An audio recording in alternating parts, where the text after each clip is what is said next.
Most of the time when I'm doing a reading, I just like to keep it as simple as possible so I can really get into that channeled state.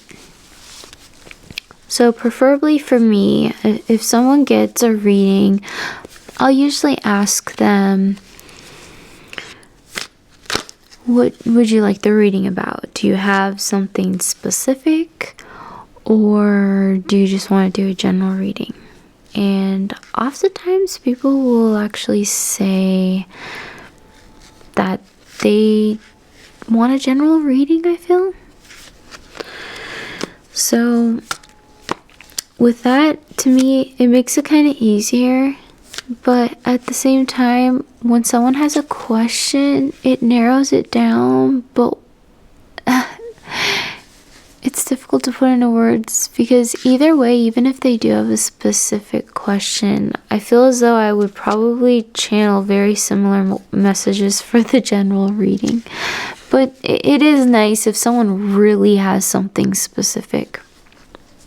Now I do my own tarot readings, but I remember when I first started getting into tarot, and usually if I went to a professional to get a reading, I would have a question. I would have a question that I really wanted an answer on, whether it was someone that I was dating or just some situation with advice that I just felt like I wanted more clear, concise answers. And when I really started to appreciate the direction the cards gave me, I wanted more, and I started getting more readings often. But that just goes to kind of explain a lot of the perspective of the seeker. So while I'm doing the reading and kind of getting to know the person, if they have something that they want to say or kind of go more into detail about the situation, usually, at least with my experience, seekers can be quite vague. If they do have a question, they'll just quickly answer it unless they feel as though they need to talk more. But I'll just kind of feel the energy. When the energy feels right, I'll stop shuffling. And I'm gonna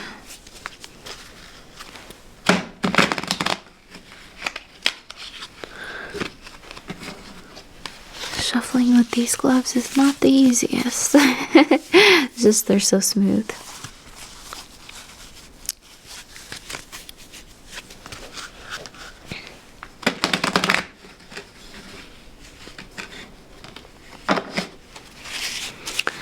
So you get the point, and you can channel from a specific deity. You could just say source.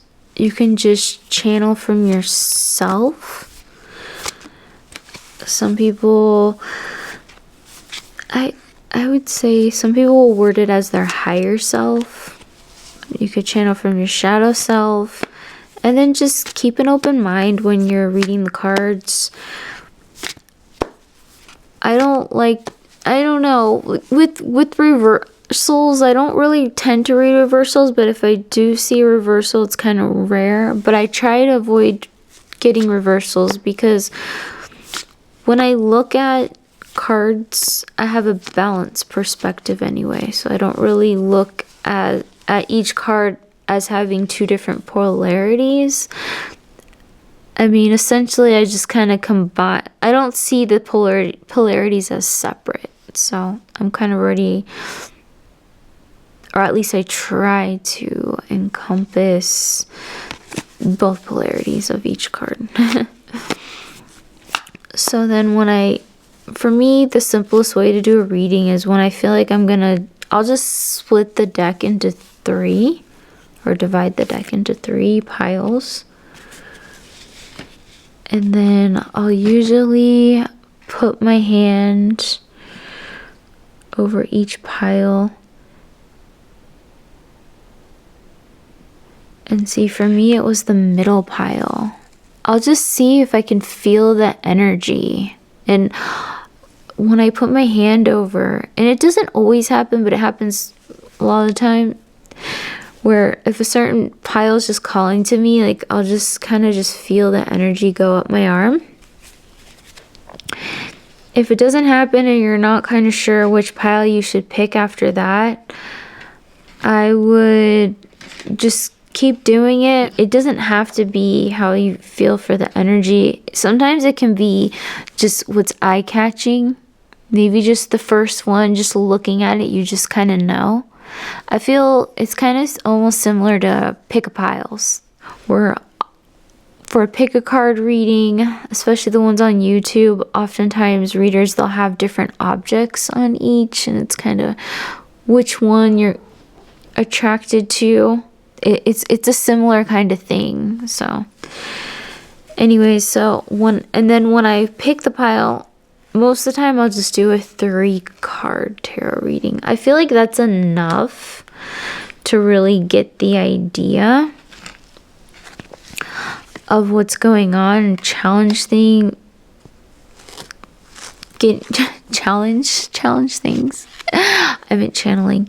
While channeling, and then I could always pick more cards, clarify cards, just see the vibe if there's more conversation. It also, when I'm doing a reading for someone, it also kind of depends what kind of reading. Like if they just got just a basic tarot reading, I don't like that word, but it is what it is. Or if they wanted a more detailed reading with a lot of cards, which would cost more, then that one, obviously, if someone got a reading like that, or I do readings sometimes for my friends for fun.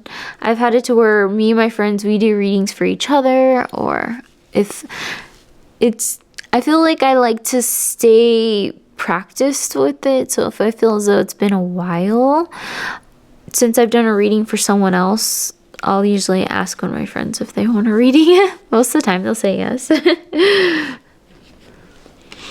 So with these cards, and then when I think about the cards, I think of it like a scene, a story, or a movie, and I'll kind of see which way the cards were put down. If I remember correctly, I kind of mixed them around.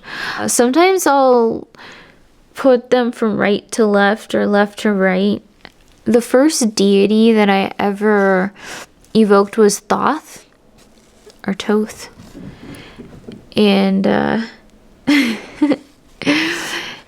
and he really taught me about tarot and time.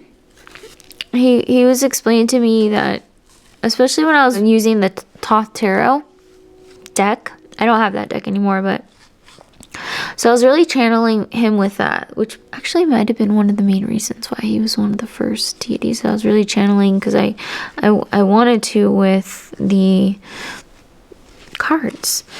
And so he really showed me how time is just an illusion, because when I first started reading, I would think like past, present, future, and then after that I don't think of it like that. I mean, I guess if you're thinking of a movie or a scene, I kind of try and combine the meanings. So we'll go, and then especially, now there are traditional meanings with different types of tarot cards, and this is actually a tarot deck, because there's also oracle decks, and a lot of the time readers, they'll use oracle decks as clarifiers. You can even do a reading based on an oracle deck.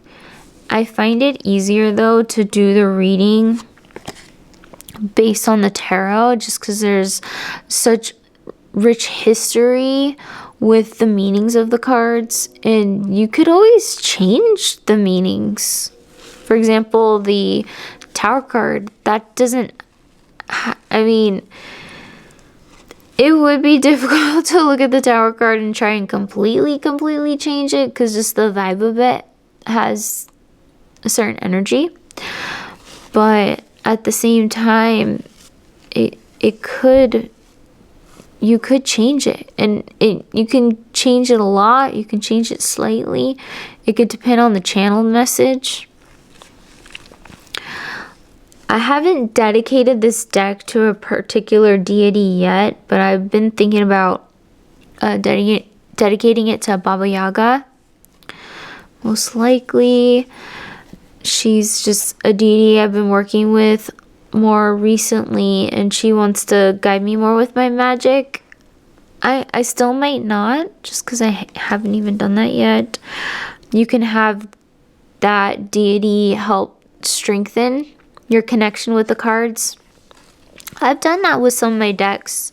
Certain decks that I feel correspond to specific deities, and it has really helped. Not necessary, but it could help. So let's get to the reading. So I think the first card here that caught my mind was the Ten of Wands. Yeah, there's just a lot, I feel like, with this. And then, like I said, you can go by the traditional meanings, and then the art usually really helps. And I'm glad that this deck has really good art. So I look at the art, and then I channel my message, specifically just feeling the energy of the seeker. So this one, it feels like there's just a lot on this witch's shoulder. So I would say the person was getting a general reading. I would say you're going through a lot. You feel like you're carrying a lot. Maybe they feel as though they're doing a lot of effort. It seems as though they need some help.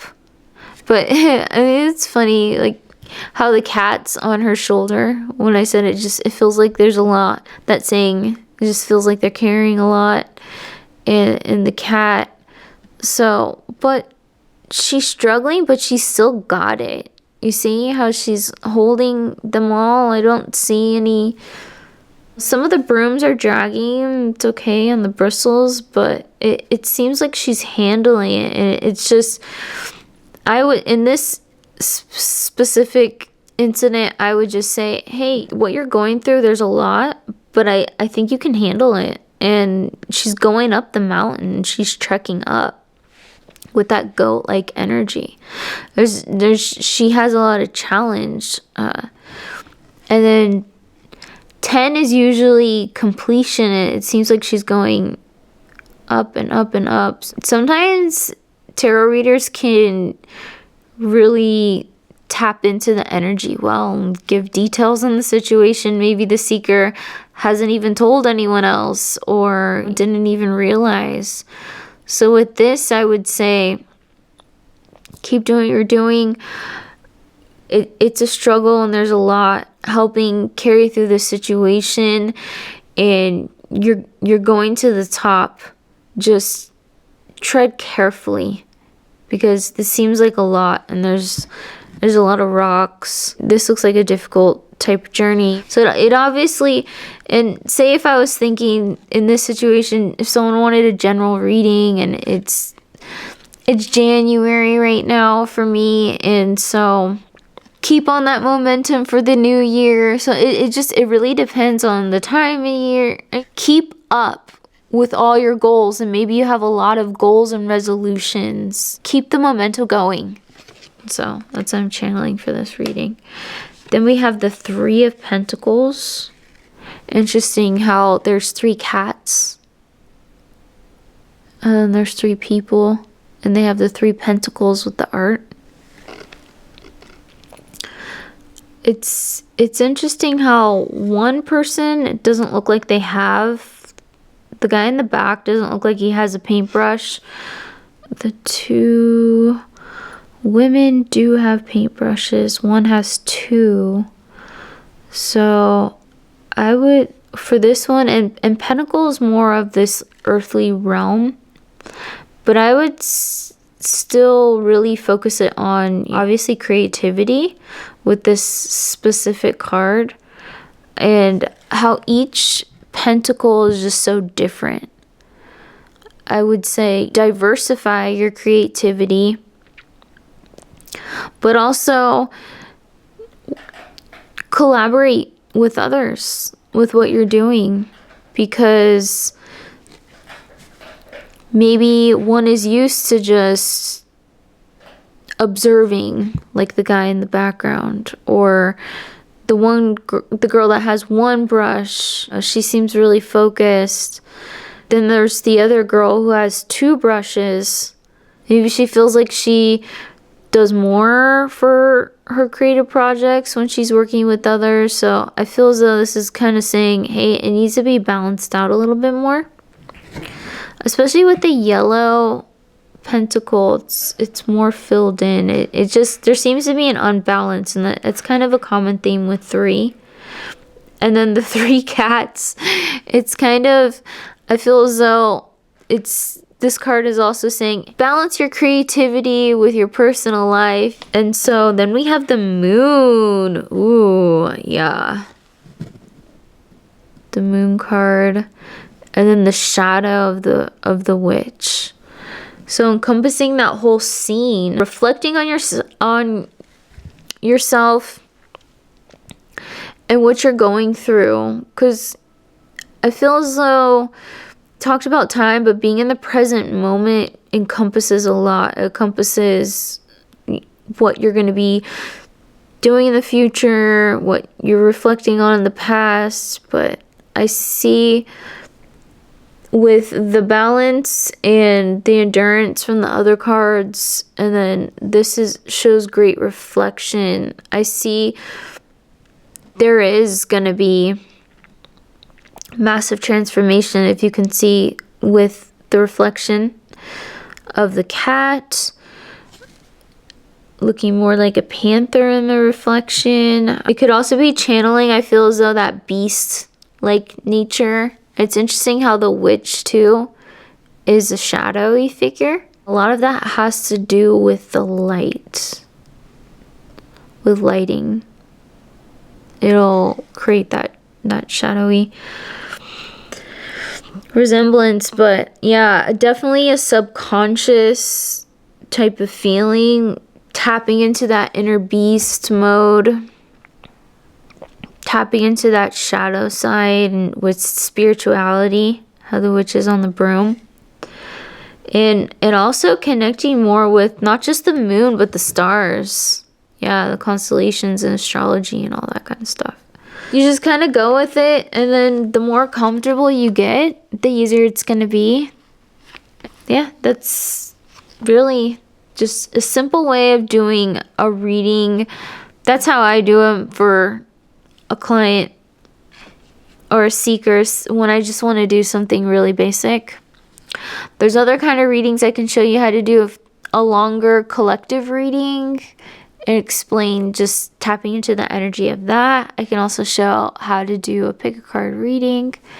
Go ahead and choose one of these videos to watch next.